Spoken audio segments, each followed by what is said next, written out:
وحشتوني جدا. طبعا الحمد لله خدنا الاجازه بقى وهنفضل ان احنا نهتم بنفسنا. فاول حاجه جبتها ان انا جبت المرطب بتاعي اللي انا هحطه على بشرتي. وبعد كده بقى جبت البادي لوشن اللي هو بيتحط على الجسم كله. انا بس هحط على ايدي وهو حلو قوي للايد وبيرطبها جدا، حرفيا احسن من اي مرطب للايد. وبعد كده بقى جبنا بقى اللي هو اللي بتاع الرجل ده، اللي هو بتاع تشققات الرجل. يعني بص احنا هندلع نفسنا النهارده. طبعا ما ننساش قبل كل حاجه ان احنا نغسل بشرتنا بالغسول بتاعنا. انا بشرتي دهنيه فبستخدم غسول ارجنتو وهو حلو قوي للبشره الدهنيه. لما غسلنا بشرتنا نبدا بقى نعمل السكين كير.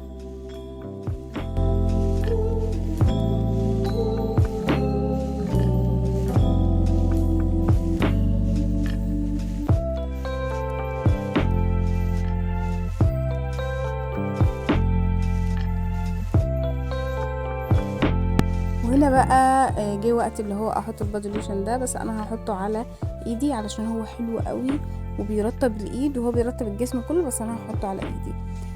فهنا بقى قعدت بقى اضغط على اللي بتاع عشان تنزل، مش عايزه تنزل، اضغط مش عايزه تنزل. فيكي ايه يا حبيبتي؟ ده انا لسه شارياكي، ده انت جديده يعني ومليانه. فعماله اضغط عليها لحد ما نزلت لي النقطتين الصغيرين دول.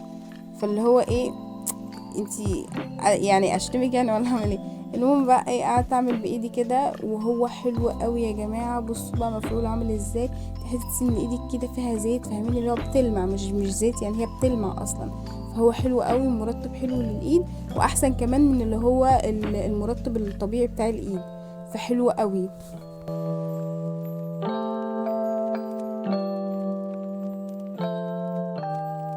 بعد كده بقى حطيت المرطب بتاع الرجل ده لايك.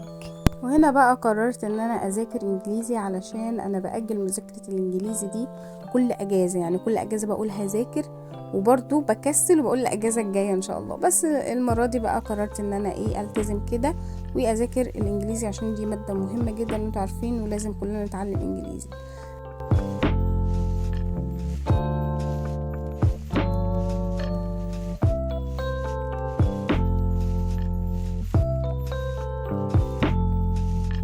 وهنا انتوا مش شايفين حاجه من التابلت علشان انا موطيه الاضاءه جدا، فهيتهيأ لكم ان انا بتكلم مع الشاشه كده من غير ما اكون فاتحاها، بس هي مفتوحه عادي يا جماعه. بعد ما ذاكرت شويه قررت بقى ان انا اقوم اعمل لي اندومي، عشان انا بحب الاندومي جدا. بس من ساعه الاندومي الكوري ده وانا كرهته والله. يعني انتوا لو ما شفتوش الفيديو خشوا شوفوه، كنت بموت حرفيا، الاندومي كان ولعه.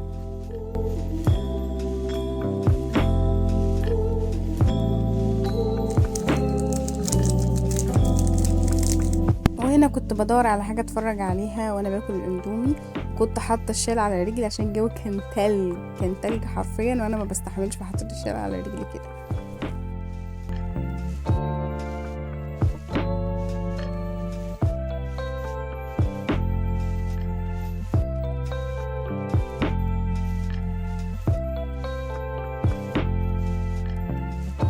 وبعد ما خلصت الاكل خدت بقى الطبق بتاعي والكوبايه بتاعتي ودخلتهم المطبخ زي الشطره كده. بس طبعا مش هغسلهم، عيب، نغسل ايه كده. يكون انتهى الفيديو بتاعنا يا حلوين، وانيو.